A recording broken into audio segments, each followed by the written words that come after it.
పోయి గణేష్ పోయి మా బిడ్డ మీద దాడి జరిగింది, మా మీద దాడి జరిగింది, దయచేసి కంప్లైంట్ తీసుకోండి అంటే లేదు లేదు మీరు సరిగ్గా రాసియలేదంటాడట. నేను అడుగుతున్నా పోలీస్ అధికారిని, నీకు ఉద్యోగం ఇచ్చింది ఈ రాష్ట్రం, నీకు జీతం ఇచ్చేది ఈ రాష్ట్ర ప్రజలు, రేవంత్ రెడ్డి కాదు, ఆయన తొత్తులు కాదు. నువ్వు చేయాల్సింది, సేవ చేయాల్సింది బాధితులకు. ఎవరి మీద అయితే దాడి జరిగిందో వాళ్ళు వచ్చి నీకు షికాయత్ చేస్తే, కంప్లైంట్ ఇస్తే అది కరెక్ట్ గా లేదంటవా?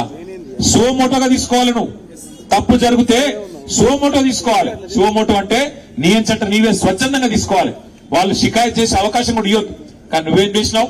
ఇవాళ బాధితులు వచ్చి నీ తరపు నీకు ఫిర్యాదు చేస్తే సిగ్గు లేకుండా అధికార పార్టీ నాయకులకు ఫోన్ చేసి, అయ్యా మీ మీద కంప్లైంట్ వచ్చింది, మీరు వచ్చి కౌంటర్ కంప్లైంట్ ఇవ్వండి అని చెప్పి నువ్వే వాళ్ళను ప్రేరేపించి సిగ్గు లేకుండా చేస్తున్న, వేసుకున్న యూనిఫామ్ కి విలువ లేకుండా, చేస్తున్న ఉద్యోగానికి విలువ లేకుండా, పోలీసు అనే ఒక గౌరవం కూడా కోల్పోయే విధంగా ఇవాళ మీరు వాళ్ళని కాపాడే ప్రయత్నం చేస్తున్నారు.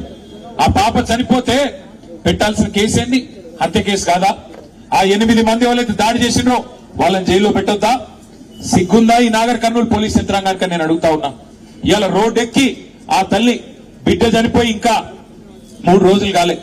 ఆ తల్లి ఇవాళ ఆ బిడ్డకు పాలు ఇవ్వాల్సిన టైంలో ఇక్కడ కన్నీళ్లతో రోడ్డెక్కి చౌరస్తాలో అంబేద్కర్ సాక్షిగా కూర్చుంటే ఈ స్థానిక యంత్రాంగం, జిల్లా యంత్రాంగం ఆ బిడ్డతో పాటు రాజ్యాంగాన్ని కూడా ఖననం చేసిన మాట వాస్తవం కాదా? డాక్టర్ బాబాసాహెబ్ అంబేద్కర్ విగ్రహం సాక్షిగా ఇలా తల్లి అడుగుతున్నది ఏంది? న్యాయం కాదా? ఏం అడుగుతున్నది ఆమె? అన్నా, నేను అడిగిన ఆ అమ్మాయికి చెప్పిన చంద్రకళ గారికి, అమ్మా నీ కొడుకుకు, నీ కుటుంబానికి నేను అండగా ఉంటా, ఓ 10 లక్షల రూపాయలు పెట్టి ఇల్లు కట్టిస్తా అంటే ఆ చంద్రకళ ఏమన్నదో తెలుసా నాతో?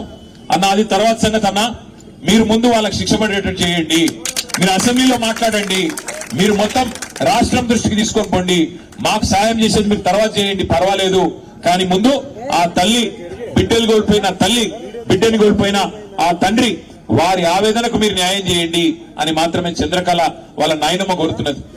ఇంతకు మించి ఏమడగా